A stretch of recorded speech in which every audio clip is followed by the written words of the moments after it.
What's up, guys? Today we're going to do a amp and sub install on 350Z and wiring on the 350Z. With the HKS car that we got, we managed to get two 10-inch subs, a boss and a kicker, and a custom... That boss is... Yeah. That boss is pretty sad. The boss is not boss. No, it's not. But the interesting thing is, what is airspace? Oh, yeah, so I looked up the airspace for the two subs that are in that box. That box is like... 0.76. Yeah, it's like 0.75, somewhere in that range. The single kicker needs like 0.8. Yeah. And that boss supposedly needs almost like a foot, like a cubic foot of airspace. And it's two subs in a box that has 0.75 basically, which is, I mean, like, I don't know.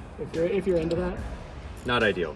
Not ideal for airspace. So what we're gonna do is wire up just the kicker. So we're gonna have a single 10 with the enclosure. Yep.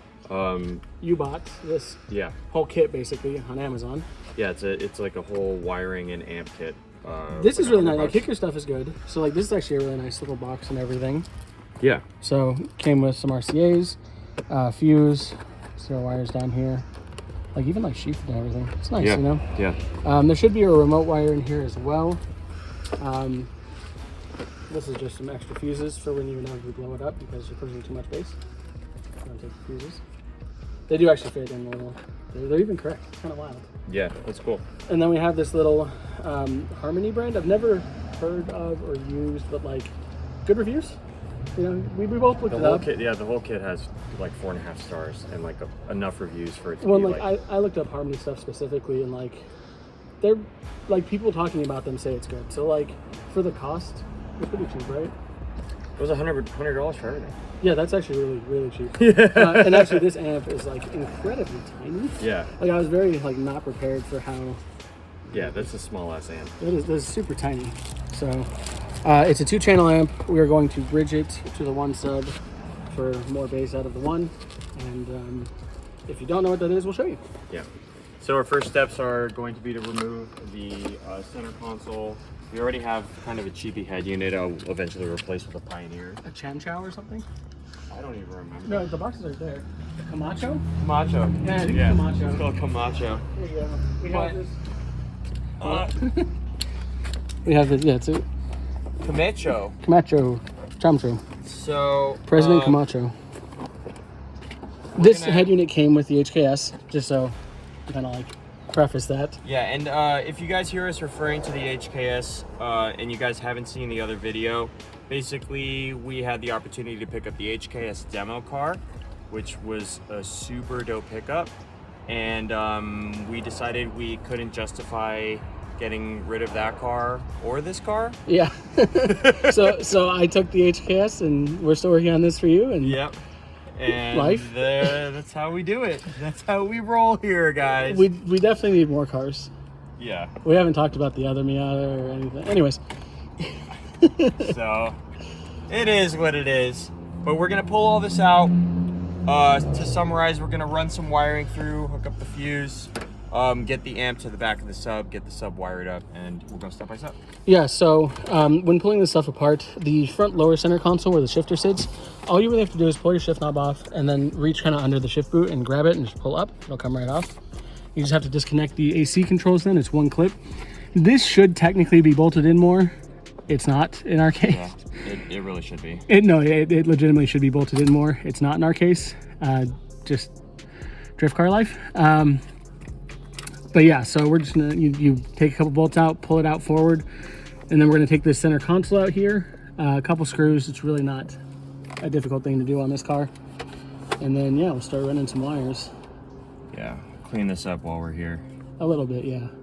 Yeah. Like I said, all this stuff just kind of came out of the other car and went into here in a pretty quick fashion. Yeah. So this is two sort of separate things here. We have our amp here. On this side, you have your power lights to let you know once everything's hooked up. This is your high and low function for your input. So if you want it to be more lowy bass, you click it one way, high the other way. You have your input for your RCAs from the head unit. You have your output for your going to something else. That doesn't matter right now. Our input's going to the thing. This remote spot is not the typical remote wire you would think of. This is for this little guy here, because this comes with a little bass level knob that you mount somewhere in your car. It uses this 3.5 mil jack plugged in, and then this weird phone cord side to it to plug into, so you can control the amount of bass you have. And also it's kind of nice because it does let you know that it's on from the front of the car. Yeah. Instead of having to check, you know. So that's kind of a nice little feature. Here you have level changes, so you can adjust how you want your sound to be. On this side here, you have ground. This is the remote wire that needs to come from the head unit right here and go into this spot. You have the main power wire for the unit, and then these are your 2 channels. So you have 2 positives and 2 negatives. Now, on amplifiers and things with 2 channels, not mono channel amps, you can do what's called bridging them to get more power. So sometimes you'll see a sub or amp listed at, like, say 200 watts RMS and then 400, 450 bridged. Basically, when you're bridging it, what you're doing is you're taking the positive of one channel and the negative of another channel and running them as 2 channels into that one output, basically, into one speaker.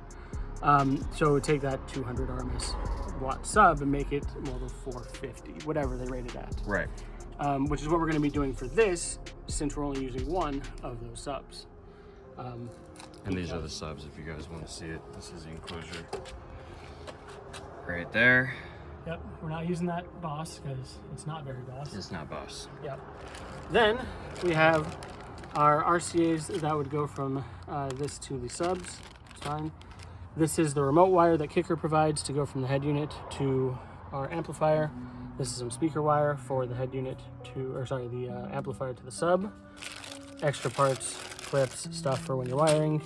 This is our fuse here. The kit did come with 3 extra fuses, but you can see that's what it looks like. You run one side, these not sided, so you'll run one to your battery on the power side, and then this will go in the car all the way back to your amplifier. And this just prevents if anything blows or gets too hot, it'll just trip this so you don't, burn your car down. Yeah. Kind of useful. Just a little bit. A little bit. Then we have our ground wire. They give you plenty of extra so you can mount it where you need to. It's nice because they already give you a nice crimped fit spot to bolt this down to the chassis of the car. And this side you'll just strip and use in the amp. And then this is your big long power wire. So this is actually really nice too, because again, you have a crimped fitting, so we can just attach this to the battery basically. Makes it super easy for us. And then you have this really nice sheath section that will stay in the engine bay, so it really protects this. Also, when you're running through the firewall, it'll protect it there too. Yeah. So that's actually really, especially for like $100 for all this. Yeah. This is a really nice piece, Yeah, right. So again, we'll just strip this, add it to the power wire side on that. There you go. And then RCAs, these go from our head unit back to the amplifier input. So that's it. It seems like a lot if you haven't done car audio. It's really not that big of a deal. It's kind of plug and play for the most part. Yeah. So, Okay. So it's been a couple weeks. Yeah, we're on part 2 of this install. So in terms of getting some wiring to the back, here we are. We've pulled the carpet and the liner out of the trunk, and we fed them all through this left hole here. Yep. We used some galvanized steel wire that we got from Home Depot for $3. Right here. This is what the packaging looks like if you guys are interested. Stretch it up. We're wrapping that roof anyways. And we ran it up through that hole where the strut bolt is and up forward here. So this will run under the armrest towards the head unit. Yep. Also, we have screwed in our bass controller knob right here. I tucked that right there under the console, ran that up, and that's coming down right there, and it goes back through the same hole and the same hole back towards the amp. So down here at this end, real quick, the wires we currently have, we have our silver remote wire back here, we have our bass knob wire, and then we have the other end of our RCAs. So the RCAs are going to hook into the back of the head unit up there, come back to go into the amp. Actually, everything just goes into the amp. The remote wire, the bass controller, all that's going to run to the amp. The only things left to run are the power wire from the very front to here, and then we'll have to find a ground spot in the trunk here. Yeah. Which is probably gonna be pretty easy considering how many bolts there are. Yeah, there's plenty of spots to put a ground in here. The only thing is we need to get them to run through the carpet. Which, if you look, we have that spot right there. That the nut for the child seat thing goes through on the carpet. We should be able to push it through. We could also probably just wrap it around the carpet right here. Yeah, I mean, whatever works really. Yeah. It's more up to you on what you want. For sure. So. Yup. Yep.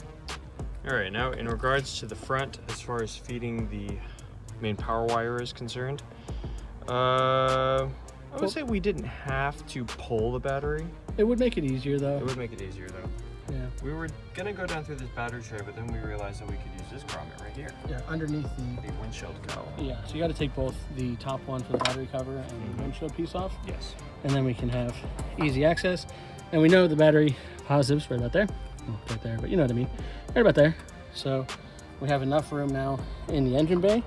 And if you come on in here, you can see where this kind of comes out. You just poke your head in there. Yep. So it just came out through there. And now we have the wire in the car. So from here, we're going to take this wire and we're going to run down this side panel. So we're going to pop this guy off, like so. It just kind of comes right up. And then we'll tuck this in between, because you can move the carpet out a little bit. And then we'll move it into the glove box area and then feed it that way so we can bring it back through with the rest of the wires. Mm-hmm. And that way we can run the fuse basically right up on the amp. Yeah, we could run the fuse all the way to the if amp. we really wanted to. Now, something to note for you guys, ECUs and head units don't like electrical interference.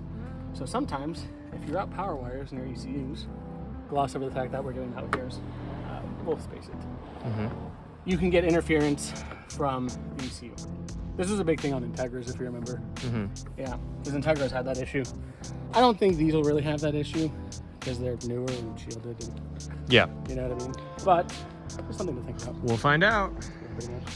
We now have all 4 wires through. We fed that one wire through the glove box right there, tucked it under the carpet. Make sure you know that they can pull that panel out too. Yeah, so this panel, there's a panel at the bottom of the glove box. You can use a flathead to pull this little panel out. Then you have access for your hands because you reach your hand in there to grab the wire. Yeah, and you can basically use your hands to feed it all the way through to there. Yep. And then you'll need another to use galvanized wire to feed that through so someone can hook it. So as you can see, we now have our 4 wires running through. Yep. So we are fed to the trunk. Now it's just a question of hooking everything up to the amp. So just real quick again here, we have our base remote, we have our power wire, we have our RCAs, and we have our remote wire. And then if you take a look at the amp, actually, you can see we hooked up the speaker wire from the amp channel to the sub itself. This box does have 2 subs in it, but we're even. Yep. That's that. Not enough airspace, but we don't need a boss sub. We've got the kick. The kicker's definitely Yeah. a lot better. Yeah, for So sure. now, if you want to look at the amp real quick, let's kind of go over them. So you can see here, your power and ground are going to be these guys. I can't see the labels right now. Power, ground. Your remote wire is going to go in here, and then right on the other side, over here, you'll see the input for the RCAs, and they are labeled input. So that should be all we need to do for this particular setup. Oh, and the base remote goes, I believe, right here. Mm-hmm. Yeah. So that's gonna kind of be it. Let's go ahead and find a ground wire spot, kind of put stuff in place, zip some wires up so they stay together. Good deal. Bing, bang, boom. All right, guys, FYI, we've run the ground to that bolt right there. It's a 12 mil. The ground is run up. We also did a wire separator that Indy did for the wires that are coming out using zip ties. We've run the bundle up over the strut, and then I'm just throwing random boxes here because this is going to help support the weight of the sub box. Well, it's also because you don't have a spare tire. I don't have a spare tire. That's the main reason. Yeah, if there was a spare tire and all the stuff, like, it would support itself better, but these things are like super flimsy. Yeah. So yeah, if we just kind of. Yeah, and then as you can see, the wires Almost fit like right they through planned there. for it. Yeah, it's great. Yeah, so now we're gonna get the carpets in and then put the sub box in, and then from there we can start putting the wires where they need to go. So we are home stretch here. Basically, we have our RCA wires and our Base knob remote. Yep. remote wire right there. Let me grab the light. Yeah, that'll help. You know. We have our ground at the top there. That's our remote wire in the middle. That's our power wire on the bottom. We've run our fuse right here. We have all this wiring here we're gonna tuck away. Normally you would put this fuse in the bay, but this wiring kit came with a nice sheathed wire for the bay, so I didn't really want to ruin it. Plus it's easier to check technically. You don't even need to pop the hood to check this. Yeah, and you kind of keep it all in one place. I like it, you know? Yeah. So we have our speaker wires, which we've talked about previously. So that is all set up now. And then as far as up front is concerned, you did, yep. So we've got our Camacho. Cham chow. Cham chow. Okay, so we have our RCAs plugged in. They're labeled right and left, just so you know. Our remote wires in. This one we just put some connectors on, so you can easily just pop it apart if you need to pull this back out. Yep. Ground wire for the head unit plugged in there. Yep, that's right there. That's about it, you know. So that's all connected, obviously, with the harnesses for the head unit that you would be doing anyways. Then from there, I guess we might as well just run them. All right, so the car is on. The AC is cranking because we have the harness for the center console out. Got connected to Indy's. By the way, this is the bass knob. It's lit. It's powered. It's lit. It's lit! We are tuning the bass settings so that they're kind of like a little over the top right when we're at the max level.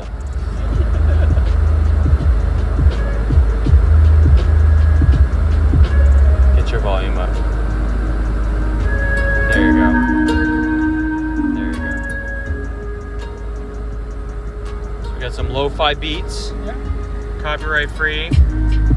Hey. So, trunk is enclosed and the enclosure is not tucked away, so that's obviously going to make a little bit of a difference. But that is basically going to do it for our sub install. Just gonna clean some wires. Clean up some wires, get it nice and tucked away, and Go from there. yeah, roll on some 24s. Play some Need for Speed 2 Underground music. Let us know what you guys thought of the video. If you guys have any questions or comments about the install, it was a pretty straightforward. Yeah, turn that AC off. It was a pretty straightforward install. So if you guys have any questions, definitely let us know.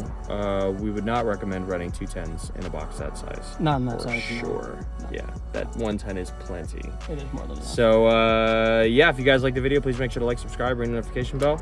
We'll see you in the next one. And we appreciate you guys. HKS.